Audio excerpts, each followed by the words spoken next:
가을비가 스며드는 저녁, 고즈넉한 사찰의 법당에 한 여인이 홀로 앉아 있었습니다. 10년 만에 처음이라는 그녀의 눈물은 어둠 속에서 흔들리는 촛불처럼 위태로운 시대의 한가운데를 비추고 있었습니다. 그 눈물은 단순히 한 개인의 슬픔이 아니었습니다. 그것은 마치 우리 공동체가 함께 겪어온 아픔과 다가올 미래에 대한 깊은 염려가 응축된 하나의 상징과도 같았습니다. 우리의 이야기는 바로 이 눈물에서 시작됩니다. 한 사람의 운명이 한 나라의 미래를 바꿀 수 있다는 오래된 격언처럼 지금 대한민국은 역사의 거대한 전환점 앞에 서 있습니다. 리더의 선택과 시대의 흐름, 그리고 그 안에서 살아가는 우리들의 마음이 시실과 날실처럼 얽혀 거대한 테피스트리를 짜고 있습니다. 이 이야기는 단순한 예언이나 정치적 분석이 아닙니다. 이것은 격동의 시대를 살아가는 우리 모두에게 던져진 질문이며 우리의 마음과 믿음, 그리고 우리가 만들어갈 미래에 대한 성찰의 여정입니다. 이 여정을 시작하기에 앞서 잠시 시간을 내어 저희 채널의 구독과 알림 설정을 부탁드립니다. 여러분의 관심은 저희가 더 깊이 있는 이야기로 미래를 함께 고민하는 데 큰 힘이 됩니다. 여러분의 참여는 이 시대의 기록을 함께 써내려가는 소중한 첫걸음이 될 것입니다. 자, 이제 그 첫걸음을 내디뎌 볼까요? 한 보살의 눈물이 말하고자 했던 진실, 그리고 그 너머의 희망을 찾아 함께 떠나보겠습니다. 첫 번째 징조는 깨어나는 세대의 목소리입니다. 보살은 이렇게 말했습니다. 젊은이들의 마음이 뒤바뀐다. 그들의 깨어난 목소리가 새로운 바람을 일으킬 것이다. 이것은 단순한 여론의 변화를 넘어 한 세대의 의식이 깨어나며 나라의 운명을 바꿀 거대한 신호입니다. 한때 젊은 세대의 마음은 차갑게 식어 있었습니다. 치솟는 집값과 좁아진 취업의 문 앞에서 그들의 희망은 좌절감으로 바뀌었고 이것은 대통령 지지율의 하락으로 고스란히 나타났습니다. 하지만 변화는 예기치 않은 곳에서 시작되었습니다. 구체적인 청년 지원 정책과 지역 경제를 살리려는 작은 움직임들에 젊은이들의 마음이 다시 반응하기 시작한 것입니다. 실망 속에서도 변화의 가능성을 포착한 그들의 목소리는 온라인 공간을 중심으로 다시 모여들기 시작했습니다. 한 대학생은 SNS에 이렇게 적었습니다. 처음엔 실망했지만 무언가 바뀌려는 모습이 보인다. 이제는 우리도 목소리를 내야 한다. 이 작은 외침들이 모여 거대한 물결을 이루고 있습니다. 불교의 연기법은 이 현상을 깊이 있게 설명합니다. 세상의 모든 것은 서로 연결되어 있기에 한 사람의 생각과 행동이 나비 효과처럼 퍼져나가 결국 세상 전체를 바꾼다는 가르침입니다. 보살은 이를 바람이 동쪽에서 불기 시작할 때라고 표현했습니다. 동쪽은 태양이 떠오르는 곳, 새로운 시작과 희망이 태동하는 방향입니다. 젊은이들의 분노는 단순한 불만이 아니라 더 나은 세상을 향한 간절한 갈망이며 그들의 희망은 새로운 시대의 흐름을 만들어내고 있습니다. 이 첫 번째 징조는 우리 사회의 뿌리 깊은 갈망이 드러나는 순간입니다. 젊은이들은 더 이상 침묵하지 않습니다. 그들은 공정한 기회와 자신들의 목소리가 존중받는 사회를 원합니다. 이것은 새로운 시대를 여는 첫걸음이며 대한민국의 운명이 바로 이들의 손에 의해 흔들리기 시작했음을 알리는 신호탄입니다. 두 번째 징조는 더욱 깊은 충격과 함께 우리에게 다가옵니다. 보살은 단호하게 말했습니다. 가장 가까운 이의 배신과 가족의 결단이 그의 운명을 뒤흔들 것이다. 이 말은 리더십의 본질이 결국 신뢰와 관계에 있음을 꿰뚫어보는 통찰입니다. 2024년 12월 계엄 사태는 대한민국을 큰 혼란에 빠뜨렸고 정치권의 신뢰는 야른 얼음처럼 위태로워졌습니다. 그 후폭풍 속에서 대통령의 최측근이라 불리던 이들이 등을 돌리는 모습은 국민들에게 큰 충격을 안겼습니다. 한중진 정치인은 기자회견에서 이제는 방향을 바꿔야 할 때라며 결별을 선언했습니다. 이러한 균열은 단순한 정치적 갈등이 아니라 한 리더를 지탱하던 신뢰의 뿌리가 흔들리고 있음을 보여주는 명백한 증거였습니다. 배신은 언제나 가장 믿었던 사람에게서 시작됩니다. 그리고 그 상처는 외부의 공격보다 훨씬 깊고 치명적입니다. 이와 함께 또 하나의 거대한 변수가 떠오릅니다. 바로 가족의 결단입니다. 한때 대통령의 가장 든든한 동반자였던 김건희 여사의 공개 활동이 눈에 띄게 줄어들었습니다. 수많은 논란 속에서 그녀의 침묵은 여러 가지 해석을 낳았습니다. 세간에서는 그녀의 침묵이 무언가 큰 결단을 준비하는 신호가 아니냐는 추측이 무성했습니다. 가족은 한 사람의 가장 깊은 뿌리이자 때로는 가장 큰 시련의 근원이 되기도 합니다. 김건희 여사가 내릴 선택은 단순히 한 개인의 결정에 그치지 않습니다.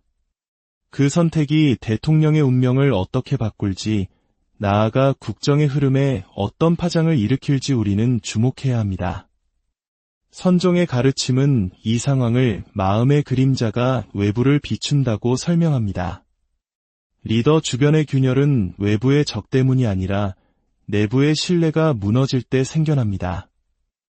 하지만 동시에 선종은 모든 시련이 정화의 기회가 될 수 있다고 말합니다.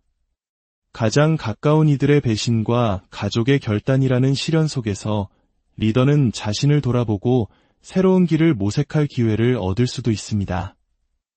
이 두 번째 징조는 대통령의 운명을 뒤흔들 강력한 힘인 동시에 그가 나아갈 길을 근본적으로 바꾸게 될 거대한 분기점이 될 것입니다. 그렇다면 이 모든 운명의 중심에 서 있는 윤석열 대통령, 그는 어떤 리더로 기억될까요? 보살은 그를 두고 강한 운명의 별 아래 태어났으나 고독한 길을 걷고 있다고 말했습니다. 그는 검사 시절부터 법과 원칙을 앞세운 강한 의지와 단호한 결단력으로 국민들의 기대를 한몸에 받으며 대통령의 자리에 올랐습니다. 그 모습은 마치 혼란의 시대에 나타난 강력한 영웅처럼 보였습니다. 하지만 시간이 흐르며 그의 강한 의지는 때로 소통의 부재로 비춰졌고 국민들의 마음과 멀어지게 하는 원인이 되기도 했습니다. 우리 역사 속에서 이와 비슷한 사례를 찾아볼 수 있습니다. 이순신 장군은 고독한 싸움을 했지만 백성의 마음을 얻었기에 위대한 승리를 거둘 수 있었습니다. 그는 양무호남 시무국가, 즉 호남이 없으면 나라도 없다고 말하며 백성들의 지지와 참여가 얼마나 중요한지를 역설했습니다. 반면 대한민국 초대 대통령 이승만은 강한 천운으로 나라를 세웠지만 결국 민심을 잃고 외로운 말년을 보내야 했습니다. 리더십의 본질은 천운, 즉 하늘의 뜻과 인복, 즉 사람의 마음을 얼마나 조화롭게 이끌어 가느냐에 달려 있습니다. 윤 대통령의 강한 천명은 분명 특별한 힘이지만 그 힘을 제대로 쓰기 위해서는 사람들의 신뢰와 마음을 얻는 인복이 반드시 필요합니다. 그의 고독은 단지 개인의 성향이 아니라 우리 사회의 갈등과 분열을 비추는 거울일지도 모릅니다. 그가 과연 이 고독의 길을 벗어나 국민과 함께 걷는 리더가 될 수 있을까요? 그리고 그 곁에는 또 하나의 중요한 존재, 김건희 여사가 있습니다. 보살은 그녀를 방패이자 칼이다. 그의 업을 지키기도 시험하기도 한다고 표현했습니다. 동양 사상에서 부부는 음양의 조화입니다. 서로 다른 두 기운이 만나 균형을 이루고 더 큰 힘을 만듭니다. 김건희 여사는 대통령의 강한 의지를 부드럽게 감싸는 방패로 여겨졌지만 동시에 그녀를 둘러싼 논란들은 그의 길에 날카로운 칼처럼 다가왔습니다. 불교의 가르침에 따르면 시련은 깨달음의 문입니다. 그녀가 불러온 논란들은 단순한 장애물이 아니라 대통령이 자신의 업을 돌아보고 정화할 기회일 수 있습니다. 그녀가 어떤 길을 선택하느냐에 따라 대통령의 운명뿐 아니라 나라의 방향도 크게 바뀔 수 있습니다. 그녀의 결단은 대한민국의 흐름에 깊은 영향을 미칠 것입니다. 이 모든 징조들은 하나의 거대한 시련을 향해 모여들고 있습니다. 보살은 2025년 가을 대한민국에 큰 시련이 닥칠 것이라 예고했습니다. 경제의 흔들림, 자연의 분노, 그리고 외부의 위협이 하나로 얽혀 우리를 시험할 것이라는 경고입니다. 실제로 여러 경제 지표들은 어두운 전망을 내놓고 있습니다. 세계적인 무역 환경의 불확실성은 반도체와 자동차 등 우리나라의 주력 산업에 큰 부담을 주고 있으며, 이는 곧 우리 이웃의 지갑이 얇아지고 젊은이들의 꿈이 위협받는 현실로 이어집니다. 자연의 경고 또한 심상치 않습니다. 기후변화로 인해 한반도에 전에 없던 강력한 태풍이 닥칠 수 있다는 전문가들의 경고가 잇따르고 있습니다. 이것은 농부의 땀과 어부의 희망, 그리고 우리의 평범한 일상을 위협하는 실질적인 위기입니다. 지정학적 긴장감도 고조되고 있습니다. 한반도를 둘러싼 강대국들의 복잡한 이해관계와 북한의 예측 불가능한 행보는 우리의 안보와 평화를 위협하고 있습니다. 하지만 기억해야 합니다. 위기는 끝이 아니라 새로운 시작을 여는 문입니다. 불교에서는 삼재를 소멸과 정화의 과정으로 봅니다. 1997년 IMF 외환위기 당시 우리 국민들은 절망 속에서도 금 모으기 운동으로 하나 되어 위기를 극복해냈습니다. 그 시련은 우리를 더욱 단단하게 만들었습니다. 2025년에 닥쳐올 시련 역시 우리에게 분열이 아닌 단결의 기회를, 절망이 아닌 새로운 희망을 찾는 계기가 될 수 있습니다. 이 모든 예언과 징조의 여정을 마무리하며 보살은 우리에게 가장 중요한 메시지를 남겼습니다. 한 방울의 물이 강을 이룬다. 작은 선택이 모여 큰 운명을 바꾼다. 미래는 정해져 있지 않습니다. 그것은 멀리 있는 누군가의 손에 달린 것이 아니라 바로 우리의 손으로 만들어가는 이야기입니다. 2016년 겨울 광화문을 가득 메웠던 촛불을 기억하십니까? 평범한 시민 한 사람 한 사람의 작은 불빛이 모여 역사를 바꿨습니다. 지금 이 순간에도 그 힘은 우리 안에 살아 숨쉬고 있습니다. 불교의 보시는 거창한 희생이 아닙니다. 이웃에게 건네는 따뜻한 미소, 어려운 사람을 위한 작은 도움, 서로를 향한 믿음과 격려의 말 한마디. 이 모든 것이 세상을 바꾸는 씨앗입니다. 우리가 분열 대신 단합을, 비난 대신 격려를, 절망 대신 희망을 선택한다면 리더는 더 나은 길을 찾을 것이고 대한민국은 어떤 시련도 이겨낼 수 있을 것입니다. 보살의 예언은 경고이자 동시에 우리 모두를 향한 초대입니다. 함께 더 나은 미래를 만들어 보자는 간절한 초대입니다. 지금 당신의 마음속에는 어떤 대한민국의 모습이 그려지고 있습니까? 댓글을 통해 여러분이 꿈꾸는 미래, 우리가 함께 만들어가고 싶은 나라에 대한 희망을 나눠주시길 바랍니다. 지금 이 순간 우리는 역사의 관객이 아닙니다. 우리는 이 나라의 미래를 함께 그려나가는 주인공입니다.